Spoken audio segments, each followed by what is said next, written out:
We are just 1 week out from the all-important midterm elections that will determine who holds power here in Washington.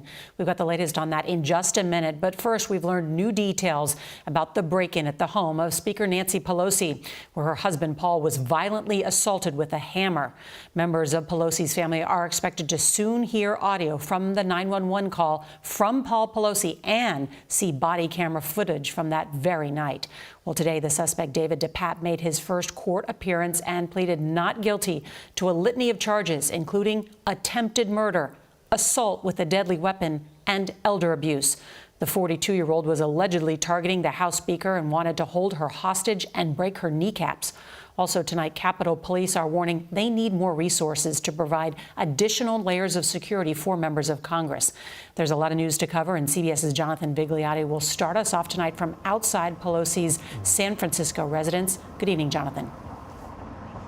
And good evening, Nora. Tonight, there is an increased security presence here outside the home as we have watched family gather around inside. Meanwhile, the suspect faced a judge today showing signs of the alleged attack. In a packed San Francisco courtroom, David DePape, wearing an orange jumpsuit with a black sling on his right arm, was described as emotionless as the judge denied bail. District Attorney Brooke Jenkins. Clearly, we believe he is a severe public safety threat, given what took place. He was targeting that home specifically in order to make contact with the speaker. The criminal complaint describes how DePape, who had a history of pushing far-right conspiracies online, told investigators he was going to hold Nancy hostage and had planned to break her kneecaps if she lied to him. As police arrived early Friday morning, DePape swung the hammer toward Paul Pelosi, saying he was taking the punishment instead. The speaker visited her husband this morning, who is said to be recovering well. And tonight, the U.S. Capitol Police Chief calling for additional layers of physical security for members of Congress as they continue to monitor thousands of potential threats.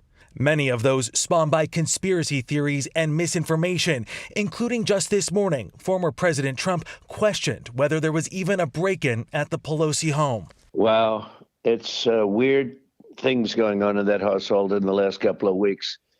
Last night, Arizona's Republican gubernatorial candidate Kari Lake made light of the attack. Nancy Pelosi, well, she's got protection when she's in D.C. Apparently her house doesn't have a lot of protection.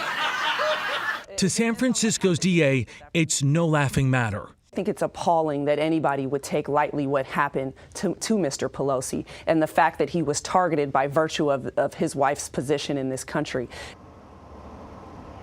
And sources tell CBS News the Pelosi family will review 911 calls and video from that night as early as tomorrow. Meanwhile, the suspect could face up to 50 years if found guilty, Nora.